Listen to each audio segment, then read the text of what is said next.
सनातन धर्म को लेकर जारी विवाद बढ़ता ही जा रहा है। उदयनिधि स्टालिन के बयान से शुरू हुए विवाद को हर दिन हवा देने की कोशिशें जारी हैं। अब तमिलनाडु के मंत्री ने साफ कर दिया कि विपक्षी गठबंधन सनातन को खत्म करने के लिए ही बनाया गया है और इसमें शामिल दल इस मुद्दे पर सहमत है। इस बयान के बाद भी कांग्रेस सहित विपक्षी दल खामोश है। उदयनिधि ने सनातन धर्म की तुलना कोरोना वायरस, मलेरिया और डेंगू से की, जिसके बाद मामला तूल पकड़ रहा है। बीजेपी ने इस पर करारा हमला किया और बार बार सवाल किए कि विपक्षी गठबंधन का इस मुद्दे पर क्या स्टैंड है। विपक्षी गठबंधन के कई साथी इस मुद्दे पर चुप हैं, तो कांग्रेस की ओर से कहा गया कि हर राजनीतिक दल को अपने विचार रखने की आजादी है, लेकिन वह सर्वधर्म समभाव की विचारधारा में विश्वास रखती है। सवाल अभी तक एक दल की राय का था, लेकिन इस बीच तमिलनाडु सरकार में मंत्री पोन मुड्डी ने कहा कि विपक्षी गठबंधन ने बाकी बातों पर मतभेद हो सकता है, लेकिन सनातन विरोध पर कोई मतभेद नहीं है।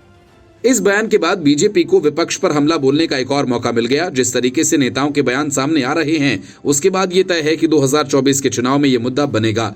बीजेपी सांसद रविशंकर प्रसाद ने कहा कि सनातन को लेकर रोज नए नए बयान सामने आ रहे हैं। मेरा पहला सवाल है कि सोनिया गांधी इस मुद्दे पर चुप क्यों हैं? मैंने राहुल गांधी और प्रियंका गांधी वाड्रा से सवाल पूछा था। बीजेपी सांसद ने कहा कि अभी तक कांग्रेस पार्टी की ओर से कोई जवाब नहीं दिया गया।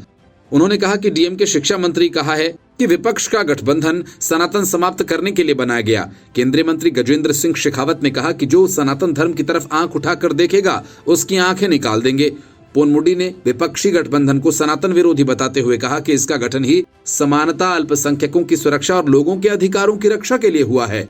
एआईएमआईएम प्रमुख असदुद्दीन ओवैसी ने गजेंद्र सिंह शेखावत पर उनकी सनातन धर्म के मुद्दे पर टिप्पणी के लिए निशाना साधा।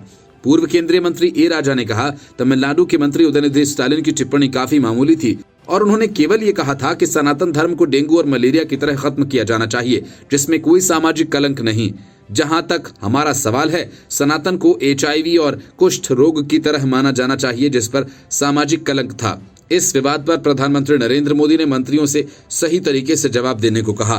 विपक्षी गठबंधन में शामिल कई दल अभी इस मुद्दे पर खामोश हैं, लेकिन जिस तरीके से बीजेपी इस मामले पर सिर्फ डीएमके को ही नहीं बल्कि पूरे गठबंधन को घेर रही है, उसके बाद बहुत दिनों तक चुपचाप बैठे रहना मुश्किल होगा। Bureau report, news of India.